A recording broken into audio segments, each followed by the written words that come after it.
Now, when I first started out at CNET, and every now and then, now still, I spend a lot of time behind the wheel of our 2007 Chevrolet Aveo. And it was yellow, and it was crap, but I kind of liked it in spite of that.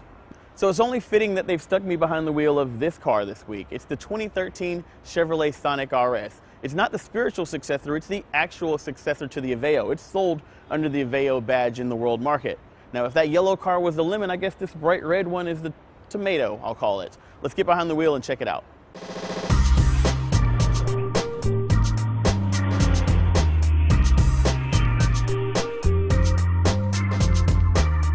Now, the Sonic comes with a lot of small touches on the outside that also make it look pretty sporty. Out here in the back, we've got these tail lamps that kind of look like aftermarket tail lamps from about 10 years ago. It's kind of dated, but I don't mind it. I've also had a lot of fun watching people look around for the door handles here. They're actually integrated into the windows, which kind of hides them. Other touches that are specific to the RS include these larger alloy wheels that are actually a dark color, which kind of look, again, cool and aftermarket. And around front, we've got fog lights and, again, headlights that kind of give it a sort of aftermarket headlamp feel. Now, in the cabin, we've got a lot of neat little touches that sort of speak to the RS's sporty message. We've got these RS Sport seats with embossing on the actual seat and a little bit of embroidery on the back with those RS logos and red trim everywhere that you look. And we've also got this motorcycle-inspired gauge package that's supposed to look like the sort of gauge pod on a sport motorcycle with a big digital speedometer right there and a large tachometer on the other side. One of the other things that the RS model also comes with is yet another variant of Chevy's MyLink system. This is the third variant that we've seen in the 2013 model year vehicle. You go into the different menus, you've got your audio sources, which includes AM, FM, Sirius XM satellite radio. You've also got USB for audio and pictures. It also says video, but I haven't gotten any codecs to play on this particular model. The interesting thing about this version of MyLink is that it works very well with apps on your smartphone. You see, we've got Pandora. We've also got Bringo, which is actually a navigation app that you can install on your Android or iOS phone.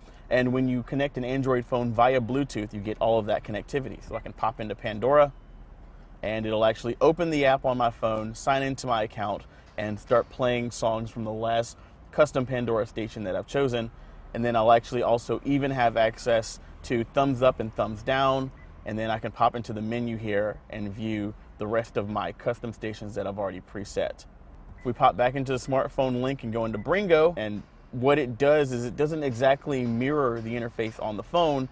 It gives you a sort of custom car interface. It'll allow you to do things like search for destinations, enter addresses, and get those turn-by-turn navigations. The interesting thing about Bringo is that it's a $50 app that you install on your phone, and you get locally stored maps and turn-by-turn navigations, as opposed to buying like an $800 or $1,200 navigation option. That's a very interesting way to keep costs down on this really inexpensive car and give the owners the sort of tech that they want. Now, underneath the Sonic's short hood, there's not a ton of space in the engine bay, but that's okay because it's got a teeny tiny little engine here. This is the 1.4 liter turbocharged Ecotec engine, and it's got about 138 horsepower, but the base 1.8 liter also has 138 horsepower. What you're getting here actually is an Eco engine in performance guise. You get 148 pound-feet of torque, which is more than the base engine, so it's a little bit more get up and go, but this isn't really a fast engine.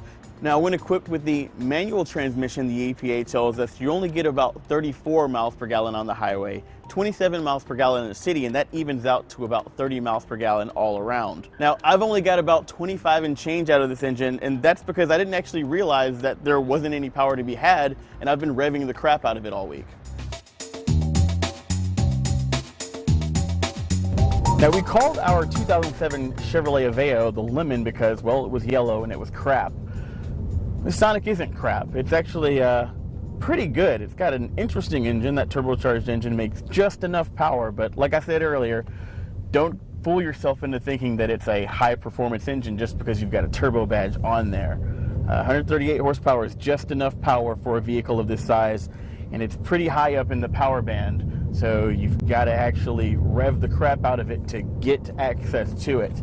What I find weird is the gearing, which is a little bit odd, particularly in stop-and-go traffic or when tooling around the city, where I often find myself in a weird no-man's land between first and second gear, where first gear is just maybe a little too many revs, making a little too much noise, a little too jerky, and second gear's maybe just not enough power to keep the vehicle moving. And I find myself constantly going back and forth between first and second gear. You got to do a lot of shifting in this car if you want to have any amount of fun with it.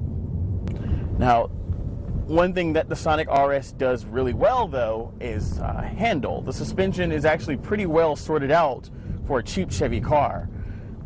Has really good turn-in. The sort of initial responsiveness of the handling is pretty good. There's not a lot of feedback that you get through the steering wheel, but that's kind of par for the course in this day of electronic power steering. I'm not sure if this vehicle is actually equipped with it or not, but I wouldn't be surprised. I'm not feeling a lot through the wheel, but I am getting a pretty good seat of the pants feel through the suspension, which is firm but not punishing. I think 16-year-old me would love this car, but 16-year-old me didn't really know better. 16-year-old me was happy with a 1990 Toyota Camry. I'd be as giddy as a schoolgirl in this.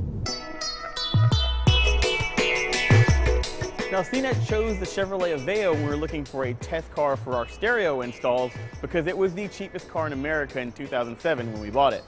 Now, the Sonic is no longer the cheapest car that Chevy makes, far be it it's not the cheapest car on the market anymore, but it is still pretty cheap. Starts at $14,785 for the entry-level hatchback model. Now, our RS steps above that with a lot of nice amenities and touches, features, but it still only tips the scales at $20,185. Now, there are no options to add on top of that unless you count the Bringo app for navigation. That's only about 50 or 60 bucks. Other than that, what you see is pretty much what you get. And as long as you're looking to look sporty and maybe not drive too quick, what you get isn't that bad.